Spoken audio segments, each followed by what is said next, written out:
देखो जैसा कि आपको टाइटल से पता है कि नाम ही है भूत बंगला। मैं ये कहूँ एक बार भूत बंगले में आके देखिए, आपको बड़ा मनोरंजक भूत बंगला आपको आपको गुदगुदाएगा, आपको डराएगा, आपको लेकिन आपको एक मीनिंगफुल मनोरंजन के लिए भी आपको बांध के रखने की कोशिश करेगा। मुझे एज एन एक्टर काम करने में बहुत मज़ा आया भूत बंगला में। कॉमेडी ऑफ एरर और स्लैपस्टिक इसके तो जादूगर है प्रियदर्शन साहब, क्योंकि इसमें ये एक्टर तो वो मजे हुए होते हैं, क्योंकि कॉमेडी की 12 ब्रांचेज होती हैं। स्लैपस्टिक कॉमेडी, रियलिस्टिक कॉमेडी, मनोरंजक comedy, innovative comedy, black comedy, comedy of error.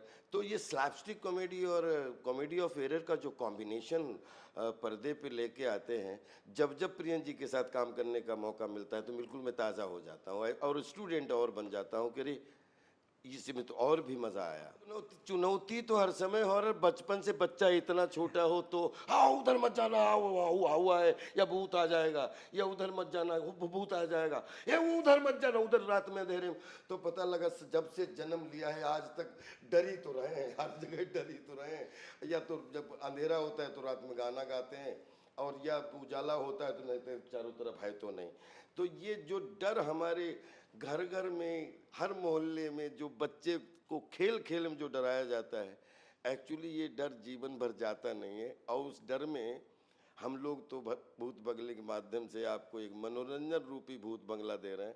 आइए तो बड़ा मज़ा आएगा आपको। जी जरूर। प्रियदर्शन जी के साथ काम करके हमेशा नया हो जाता हूँ, क्योंकि प्रियदर्शन जी हिमसेल्फ एक कितने अच्छे एक्टर हैं, इतनी अच्छी उनकी टाइमिंग है, और उन्होंने जिस तरीके से अलग अलग वैरायटी भरे, मतलब साउथ और भारतीय सिनेमा के अलग अलग एक्टरों के साथ अलग अलग तरीके से उन्होंने काम किया, एक नहीं कई सारी फिल्मों उसका प्रमाण है। तो मैं ये कहूँगा कि प्रियन जी जादूगर हैं, और जब जब मैं उनके साथ में जुड़ता हूँ तो मुझे लगता है कि मनोरंजन रूपी विज्ञान का फिर मुझे एक विद्यार्थी होने का सौभाग्य मिला और कुछ करने का मौका मिला। फिल्म के दौरान कोई ऐसा सीन जो आप इंस्टेंट बना हो, इम्प्रोवाइज किया गया हो आपके द्वारा? नहीं, मेरे द्वारा नहीं, लेकिन एक बार ऐसा हुआ कि ये बात सच है कि हम लोग, अब अंधेरा थोड़ा सा था और हम लोग थैला लेके 2 लोग जा रहे थे, शाहजहांपुर की बात है, और दोनों ही छोटे थे, 9th में पढ़ना, 9, 5, 14, 12-14 साल के हम।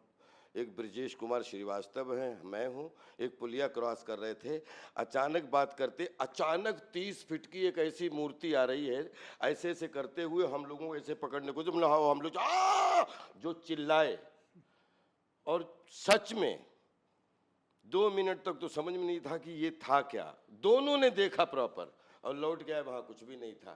तब से मुझे ऐसा लगता है कि कहीं न कहीं आपको आपका नुकसान कुछ नहीं हो, लेकिन कहीं न कहीं हवा में नेगेटिव पॉजिटिव आत्माएं तो रहती हैं, बोलते हैं हवा के रूप में रहती हैं, और उनका अपना जो है, जैसे 50,000 धरतियां हैं, कहीं न कहीं तो सबका निवास है।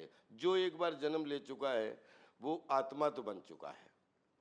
अक्की पाजी के साथ में जब जब काम करते हैं तो सबसे ज़्यादा मज़ा ये आता है, तो ऐसा लगता नहीं कि 20 साल से कई सारी फिल्में की, क्योंकि जब जब करते हैं तो जो भी लाइनें हम लोगों को या जो भी सीन करने को मिलता है, वो प्रियन जी के साथ ट्रस्ट ऐसा है कि हमेशा कभी भी हंगामा के बाद प्रियन जी से कभी भी कोई स्क्रिप्ट नहीं आज तक सुनी, कोई भी कैरेक्टर आज तक नहीं सुना, और बहुत सारे सीन जो हैं वो सेट पे ही प्रियन जी खुद हमें अक्षय पाजी को समझा के, और जिस तरीके से जब तक वो पूरा सीन शूट ना हो जाए तब तक अक्षय पाजी हम लोग कुछ ना कुछ उस सीन में ज़िंदा करने की छोटे छोटे नुमाइंसेस करते रहते हैं। वो मुझे बहुत मज़ा आता है और हमेशा तरोताज़ा हो जाते हैं, क्योंकि इम्प्रोवाइजेशन हमेशा, इम्प्रोवाइजेशन अच्छी होना, सीन ना बिगड़े, सीन में और जान आ जाए, और कोई स्क्रीन प्ले को मजबूती मिले लेकिन उसको बिखराव ना मिले। तो आई थिंक उसमें प्रियन जी के हाथ में जब डोर होती है तो वो सीन का मज़ा ही दूसरा हो जाता है। परेश जी पोस्टर में दिख रहे हैं, असरानी जी भी पोस्टर में दिख रहे हैं, इनका इनका कितना फिल्म में है? असरानी साहब के साथ तो खैर परेश भाई तो एक बड़े भाई की तरह हैं और थिएटर से हैं, और उन्होंने देश में थिएटर की बहुत बड़ी सेवा की है और आज भी कर रहे हैं, और फिल्म इंडस्ट्री की बहुत सेवा की है। तो उनके साथ तो एक बहुत ही अलग तरीके का हमारा जो है गिव एंड टेक फार्मूला रहता है। फिल्म में और साथ में असरानी जी हों तो ऐसा लगता है चूड़ी बना के असरानी जी उसके नग बन जाते हैं हमेशा उस चूड़ी को बनाने के लिए उसमें नग का काम करते थे असरानी जी। असरानी साहब के साथ में क्या बोलूं कि फट्टा टाकीज़ में उनको शोले के रूप में देखा। कहाँ फट्टा टाकीज़ शुरू करके कभी सोचा नहीं था कि पिछले 20 साल असरानी जी के साथ एक नहीं 20 फिल्मों में काम करने का सौभाग्य मिलेगा। और असरानी जी ने उनके जैसा ग्रेट एंटरटेनर भी नहीं देखा जिन्होंने 250-250 लोगों की यूनिट बिठा के 1-1 घंटे खुद इम्प्रोवाइज करके जो है कुछ दिनों पहले तक। और आज असरानी साहब हम लोगों के बीच में नहीं हैं, लेकिन एक दिन सबको ही जाना है। ये फिल्म, ये चरित्र सब उनकी याद में, पूरी जनता खूब इसका एंजॉय करे, सब उनके लिए ये समर्पित है। और कि उनकी अंतिम फिल्म ये थी और उनके जाने के पहले उनके साथ में स्क्रीन शेयर करने का सौभाग्य मिला। बस आप जहाँ भी रहें, लव यू। और इस फिल्म के साथ में एक अच्छी चीज़ है कि इस हॉरर युग में जहाँ पे मनोरंजन में हॉरर मनोरंजन को बहुत रिस्पेक्ट मिल रहा है, उसमें एक बहुत अच्छा मनोरंजन देखने को आप सबको मिलेगा। बस यही कामना करता हूँ। आखिरी में आपको व्यक्तिगत रूप से कॉमेडी या हॉरर ज़्यादा क्या पसंद है? अभिनय, 3 डायमेंशनल अभिनय। दुनिया का कोई भी कैरेक्टर हो उसको जीने की तमन्ना का अभिनय।